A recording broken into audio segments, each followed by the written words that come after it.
This channel does not promote any violent, harmful or illegal activities. All content provided by this channel is meant for an education purpose only.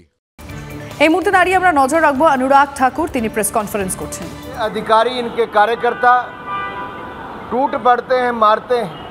ये देश में कहीं नहीं होता, पश्चिम बंगाल में होता है। ये कैसी परिस्थिति खड़ी हो गई? लॉ एंड ऑर्डर की एक भयंकर समस्या यहाँ पर है, जिसका बार बार उदाहरण देखने को मिलता है। पिछले कल देश ने राष्ट्रीय युवा दिवस मनाया। देश में कम से कम 20,000 स्थानों पर लाखों युवाओं ने स्वामी विवेकानंद जी के जन्म दिवस पर राष्ट्रीय युवा दिवस मनाया। उनसे प्रेरणा स्रोत है हम सबके। प्रधानमंत्री जी स्वयं नासिक गए थे, लाखों युवाओं को वहाँ से संबोधित किया, लेकिन पश्चिम बंगाल के युवाओं को राष्ट्रीय युवा दिवस में शामिल होने की अनुमति क्या नहीं मिलती? यहाँ के बच्चों को क्यों नहीं भेजा जाता? यहाँ के युवाओं को क्यों नहीं भेजा जाता है? और पश्चिम बंगाल जहाँ पर स्वामी विवेकानंद जी का जन्म हुआ, और ये धरती तो वो है जहाँ पर स्वतंत्रता सेनानियों ने जन्म लिया भी, अपना बलिदान भी दिया। ये महीना बहुत विशेष है। स्वामी विवेकानंद जी का जन्म दिवस है, तो नेताजी सुभाष चंद्र बोस की, दूसरी ओर डॉक्टर श्यामा प्रसाद मुखर्जी हों या फिर रविंद्रनाथ टैगोर हों, एक के बाद दूसरा ऐसे महान नेता की बात आती है जिसने बंगाल ही नहीं पूरे देश के लिए अपना बहुत बड़ा योगदान दिया है। सर, पुरुलिया में कुछ साधुओं को पीटा गया है, बताया जा रहा है कि किडनैप करने की कोशिश भी किया गया था, और उसी दिन जिस दिन स्वामी विवेकानंद की जन्मदिन था, और ये लोग गंगा सागर जाने के लिए निकले हुए थे किसी जगह से। सर, अभी इसको ऐड करना चाहेंगे। अभी खबर ये आ रही है कि 12 लोगों को अरेस्ट कर लिया गया है बंगाल पुलिस की तरफ से, और आज कोर्ट में प्रोड्यूस किया जाएगा। आखिरकार ये वातावरण क्यों? ये तुष्टिकरण की राजनीति ने इस वातावरण खड़ा कर दिया है कि कभी राम जन्मभूमि का अगर शिलान्यास हो तो बंगाल में कर्फ्यू जैसी स्थिति खड़ी कर दे, हिंदुओं को जश्न भी ना मनाने दिया जाए, और अब हिंदू साधुओं को मारने पीटने की, उनकी हत्या तक करने का भी प्रयास किया गया। इस तरह की घटनाएं सामने आई और राज्य की सरकार मूक दर्शक बन के बैठी रही। मीडिया के मित्रों ने जब ये बात को उठाया, तब जाकर अब ये थोड़ी कार्रवाई की है।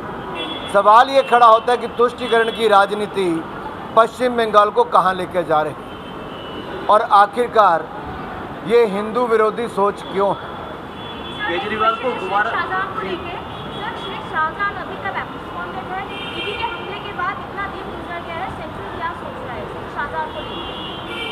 बात यह है कि ऐसे लोगों को संरक्षण कौन दे रहा है? किसकी गाड़ी में वो नज़र आते हैं? कौन सी फ़ोटो वायरल होती है? कहाँ वो छिपे हैं? कौन उनको बचा रहा है? ये पहला उदाहरण नहीं है। अगर कोई पुलिस अधिकारी पर भी भ्रष्टाचार के आरोप लगे या मदद करने के आरोप लगे, तो उनको बचाने के लिए पश्चिम बंगाल की मुख्यमंत्री सड़कों पर उतर आती है। दूसरी ओर जो भ्रष्ट नेता हैं, उनको पकड़वाने की बजाय बचाने का काम पश्चिम बंगाल की सरकार और नेता करें, तो इससे बड़ा दुर्भाग्य क्या होगा?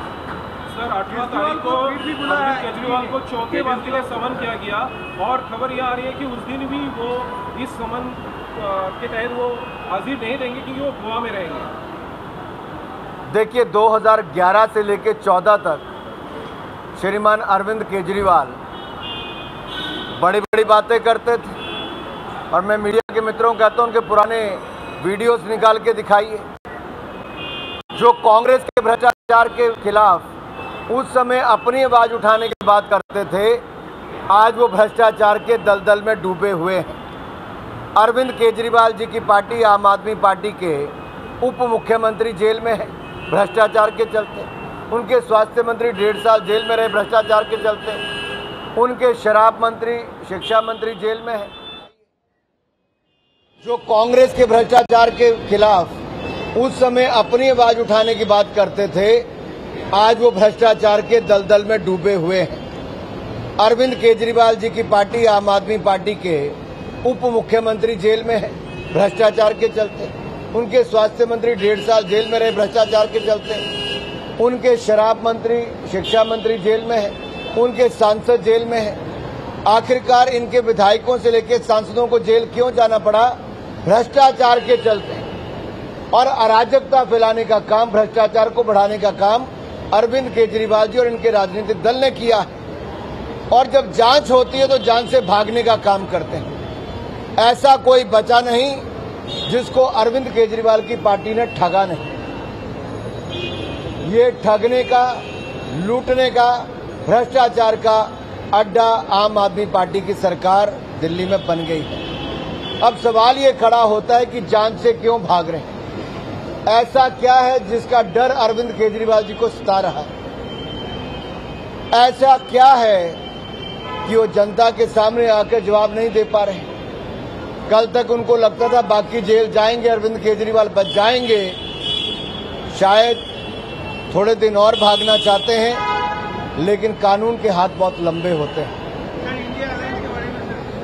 आज एक वर्चुअल मीटिंग बताया जा रहा है, अभी तक ममता बनर्जी भी नहीं, हाल कोई भी नहीं। कौन से गठबंधन की बात करते हो भाई? घमंडिया गठबंधन का, जहां घमंड और अहंकार सिर चढ़ के बोल रहा है। एक नेता दूसरे नेता से बात नहीं करता है। पश्चिम बंगाल में चौधरी साहब कुछ कहते, ममता दीदी कुछ और कहती, तीसरा कुछ और कहता है। ये आपस में ही ना सुर मिलते ना ताल मिलता है। और हमने पहले दिन ही कहा था, ना इनका नेता है कोई, ना नीति है, और नीयत में खोट तो पहले दिन से ही नजर आता था। और मैं फिर कहता हूं, ये घमंडिया गठबंधन ये कहीं का नहीं हो सकता। उत्तर प्रदेश में भी बुआ और बबुआ, इन दोनों की ज्यादा दिन नहीं चल पाई। यहां भी बुआ और बबुआ में दोनों कैंपों में खींचतान चली है। कौन ज्यादा कमाई करेगा, कौन ज्यादा मलाई खाएगा, हर किसी के कैंप के नेता उसमें लगे हुए हैं और हर कोई इसको संरक्षण देने में लगा है। अब सवाल ये खड़ा होता है कि बुआ बबुआ में तो खेल हो रहा है, लेकिन बाकी गठबंधन के नेता भी एकजुट नहीं है। ज्यादा से ज्यादा इन्फ्लेशन बढ़ रहा है, ये कोई प्रॉब्लम आएगा सरकार के लिए? इन्फ्लेशन की बात है। मैं आपको दुनिया भर का उदाहरण और भारत का उदाहरण देके बताना चाहता हूं। 2013-14 में जब यूपीए की सरकार थी, देश में 13% इन्फ्लेशन यानी कि महंगाई दर थी। आज 5% है। 2013-14 में ना रशिया यूक्रेन वार थी, ना कोविड जैसी स्थिति थी, ना दुनिया भर में मंदी की दर थी। आज जो दुनिया में महंगाई बढ़ी है, भारत में वो स्थिति नहीं है। भारत में मात्र 5% महंगाई है, जो दुनिया भर के मुकाबले बहुत बेहतर है।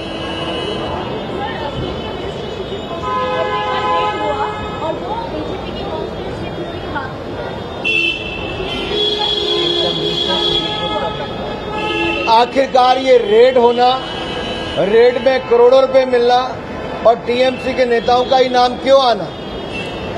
ये सवाल ये खड़ा होता है कि करोड़ों रुपए कहां से आ रहे हैं। और देश की जनता को मैं बताना चाहता हूं, पश्चिम बंगाल के तृणमूल पार्टी के नेता और कांग्रेस के नेता ये क्यों डिमोनेटाइजेशन के खिलाफ आवाज उठाते थे। ये काले धन को इकट्ठा करने वाले हैं, ये भ्रष्टाचार करने वाले हैं।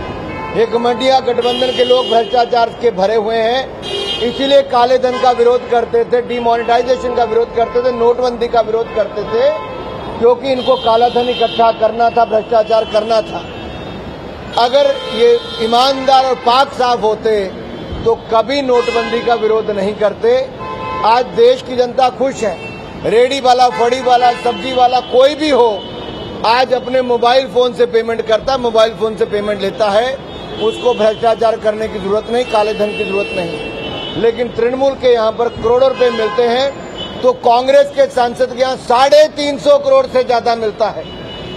लेकिन इन सभी घमंडिया गठबंधन इंडी अलायंस के नेताओं के मुंह में दही जम जाती है, बर्फ जम जाती है।